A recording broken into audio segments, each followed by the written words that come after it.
it's Friday. Hope you're going to have an amazing weekend. Welcome back to the CinemaScope edition of SMG Viewers Comments. Anyway, let's get right to it. Dumb question. What is an IR and what does it do? Hey, dude. Well, there's no such thing as a dumb question. There's only dumb answers. So let me break it down for you. IR means impulse response. Basically, it's a digital snapshot of a speaker and amp combination, or more than likely just a speaker combination with certain mics in place and preamps and that kind of thing. And basically it develops a sophisticated EQ curve that you can play in a modeler to recreate that particular sound. I have my own particular set of impulse responses. I know they're quite popular with you guys. My company, Lancaster Audio, we've got impulse responses of like Lemmy's cabinet, some of Brendan Small's stuff, you know, if you're into Metalocalypse, that kind of stuff. We've got all Bob Marlette's amps and cabs, you know, it's pretty cool. So you can actually get those sounds and put them on your records, or mix and match and come up with some of your own thing. Impulse responses are great if you're a guitar player and you want to play, like, say, a tube amp, but you live in an apartment, you can't crank the shit out of things. You can get, say, like a Torpedo Live or some kind of load box, crank up your tube amp, and then run it through an impulse response, which is basically a digital speaker, and get you the raging tone without having to fucking piss off your neighbors, which is absolutely awesome. Hopefully that cleared it up for you. Check out lancasteraudio.com while you're at it. Is there any difference in using a 4x12 cab or two 2x12 cabs with the same amp head? If so, it would be interesting to hear how much it would affect the tone. Have a great weekend, Glenn. Hey, Martin, hope you're going to have an amazing weekend too. To answer your question briefly, of course it will affect the tone. The 4 different speakers on a 4x12 are all going to sound unique. So using two 2x12s versus one or a 4x12, yes, everything is going to have its own effect on the sound. The question is how much of that tone is going to change. What do you think sounds better and how are you going to use it? You know, if you're playing live and you want to spread your sound out across your entire stage, maybe a pair of 2x12s might be the way to go. That's how I used to do it. I used to play in the early 90s with a Gallion Kruger MLE amp, which was a stereo amp, and I had 65 watts aside and a stereo chorus. And I'd put a 2x12 on one side of the stage and a 2x12 on the other. And it worked out pretty fucking well. For me, anyway, it sounded pretty good. I don't know if anybody out in the audience ever heard that stereo spread, though. Who knows?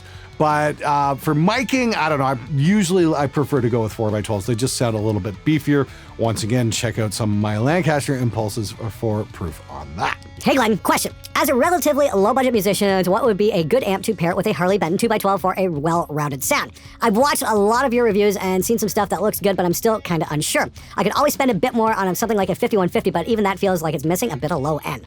I love having a beefy but clear sound. Cheers from the US, Glenn. Wow, you're the first person I've ever heard complain about a 5150 not having enough low end. Usually in the studio, I've got to scoop out the low end with a shovel from a 5150.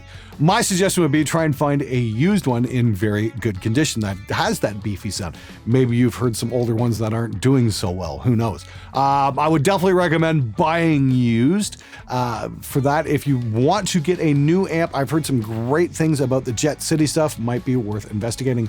Or, and this is cool though, we just demoed this at Hennings 42 Gear Street. We checked out the Amp 1 Iridium edition by Thomas Blug, and that is a metal amp.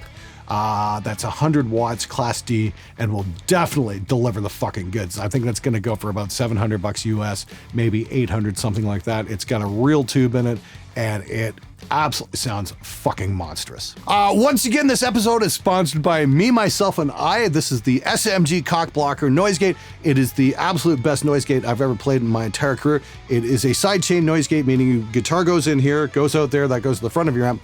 And then this part here goes to the amp's effects loop, and it creates what's called a sidechain gate.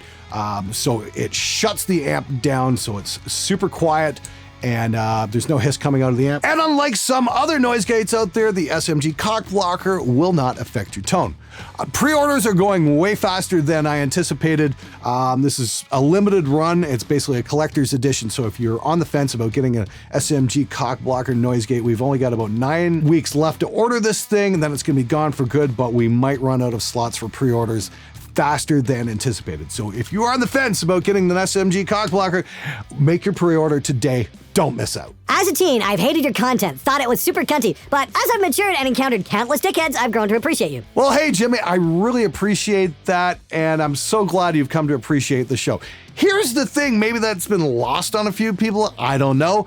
It's like, I'm not just here to piss people off. I do have a method to the madness, and that is to give you the advice you need to hear, not just what you want to hear, but you actually should hear so you can navigate this crazy thing called the music business. Hope it's going well for you, and thanks again for watching. I really do appreciate the support. And now it's time for the butthurt of the week. This piece of shit hates amp sims, yet he shills for one because they gave him some money? When the fuck did I ever say I hate amp sims? Dude, I've done the Ignite stuff. I've done stuff for Neural DSP. I like amp sims. Hell, I did the GE300 a while back. When have I ever said I hate amp sims? I just hate fucking artificial drummers. Look, I get it. A lot of people are in their bedrooms and they can't afford a full-blown tube amp ring, so it's definitely worth checking out some amp sims from time to time. I really happen to like the STL Andy James. I think they did a wonderful job with it. But please continue with the hate comments. It really solidifies my respect for you. No sample drums, real musicians playing real instruments. Yes, fake basses, yay. BS. That's because most bass players aren't musicians. Lol, I gave up my AE dream years ago for a job, mostly based on the same stuff you just showed here. Yeah, it's just a job now, but making probably 5 times more than I made as an audio engineer is worth it. Musicians are truly the worst. Self-centered prima donnas with egos larger than a 90-80K. The end killed me. I made up a t-shirt in 2008 that said the music industry would be great if not for the musicians.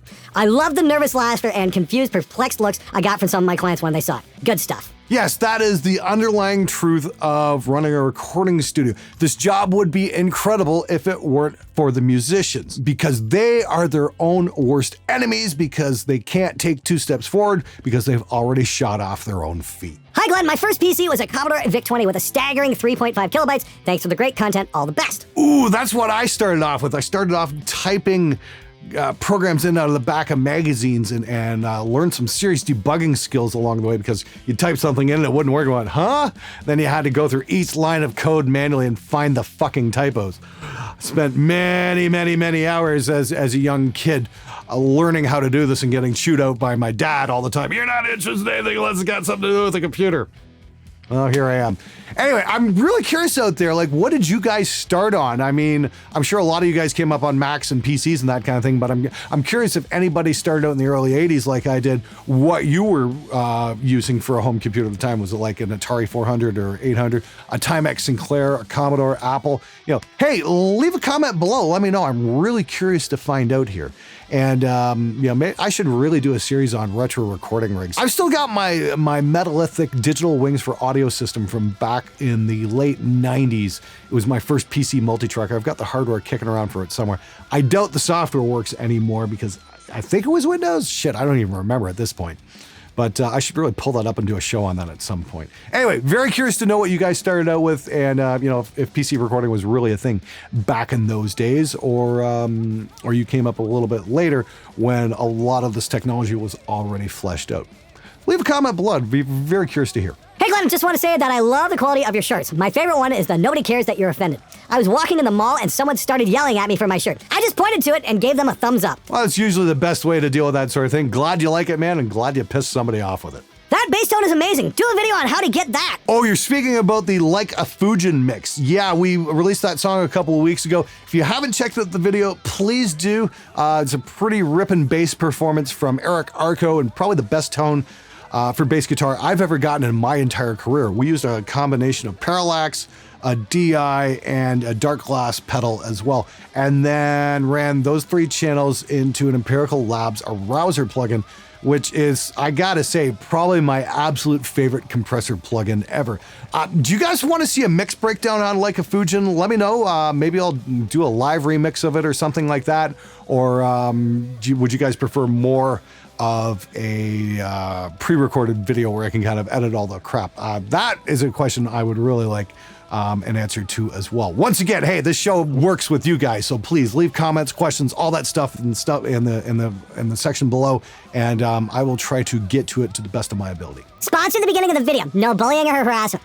Here's a whole video calling you stupid because you mosh a different way than everyone else. Good job, Boomer. Next time, how about you make a video where you're a little more educated? You gotta love the comments where the guy writes in and doesn't understand the basic rules of grammar and then tells me to get educated. And I gotta say, man, I'm really impressed with your wordplay there. It's a very interesting way of saying knocked out a poor girl's teeth to moshing a different way. What kind of fucking bullshit nonsense is that? Seriously. Keep your fucking hands to yourself. Duh! Now, the reason I don't support bullying or harassment is because I don't want somebody going to hunt this guy down after the video came out. In case you missed the whole point of that video, it was anti-violence, not pro-violence. Look, I understand what you're trying to do here. You're trying to say this guy can do what he wants and he's got no repercussions and I shouldn't be discussing it. And again, that's total fucking bullshit. You knock somebody's teeth out at a gig, we are allowed to discuss it. Seriously, this whole notion that I shouldn't be discussing it because reasons is just absolute fucking bullshit. Much like your comment. As a Full Sail grad myself, don't waste your money. The facilities are goddamn incredible, but they sell you on a pipe dream and spend 21 months reminding you that you'll be carrying coffee for a real engineer for years after you graduate. I did work in a decent studio in the Pittsburgh area and found more money to be made running live sound. I ended up working for a company that automates scientific instrumentation because I couldn't afford the payments on my $70,000 tuition bill. Recording and producing music has become a hobby until I'm out of this debt. It's been 10 years. Don't do it. I'd be glad to offer 100 better ways to learn how to do this shit and pursue a career in it over watching some poor soul get sucked into that for-profit hellhole. TJ, thank you so much for writing in. I think that's a statement that I think a lot of the viewers needed to see. I've heard some mixed reviews on Full Sail, not only on the grads and whatnot, but thank you for the fresh perspective on just how much it's going to cost you to go there. If you absolutely must go to a recording school, I recommend the Ontario Institute of Audio Recording Technology, or OART, in London, Ontario, mainly because you're going to get 40% on the dollar. So you're going to save yourself a bloody fortune going to that school, and it is world renowned. That being said, there are all kinds of cool things like Pro Mix Academy, where you can get online lessons and teach you how to get the kind of sounds, and you don't have to spend tens of thousands of dollars to get a fancy piece of paper. You can just play your clients your mixes and get them that way. Hey Glenn, talking about free stuff, there's a new software plugin called ToneLib Jam. It's basically a free Helix native made by one guy. I've used the guy's software for creating Zoom G1X on presets, then one day he just released that and a free Guitar Pro-like software, and both are amazing. ToneLib is incredibly simple and have a large number of amps and effects and good impulse responses. But you can also load your own. You should really check out and do a quick review on it. Your video on free stuff is kind of outdated, even if the software shown is still amazing. I thought I updated that one at the beginning of the year, but yeah, I will definitely take a look at that. That might actually be really fucking cool. I'm sure it'll be super cool if you put some of those custom Lancaster IRs on the back end of it as well. Thanks for the suggestion, dude. Appreciate it. I'd love to see that. What camera and lens would you recommend for someone starting out for good photo and video? Well, if you're just starting out, you don't need a crap ton of features. You should basically be learning the basics and how to light a set, that kind of stuff. So a couple of the guys at Henning's 42 Gear Street, they had the Canon EOS M50. And although it has some issues like, you know, and like it crops in at the higher resolutions, it does have in-body stabilization and a lot of cool features like the flip around screen, which is an absolute must if you're doing like YouTube type content, that kind of thing. Yeah, it really was actually cool. And, you know, it's got Canon colors, so that's a big help as well. They definitely have it down when it comes to skin tones. So yeah, take a look at the Canon M50. I'll have a link for that in the description as well. You can check that out. Yes, that's an affiliate link, so if you actually buy something from that site, it helps me get paid. So please don't be afraid to click that link. But what happens when you combine the cock blocker with the pussy melter? Somebody somewhere is bound to get offended, and that's a good thing. All right, everybody, that's it for this episode. Thank you so much for watching. Thanks for subscribing. And as always, thank you so much for commenting, questioning, and all that good stuff. Once again, the SMG cock blocker is available for pre-order. Pre-order slots are going fast. So if you want to get one, please sign up for the pre-order today. Don't miss out, because once it's gone, it is gone for good. Until next time, as always, Hasadigi boy.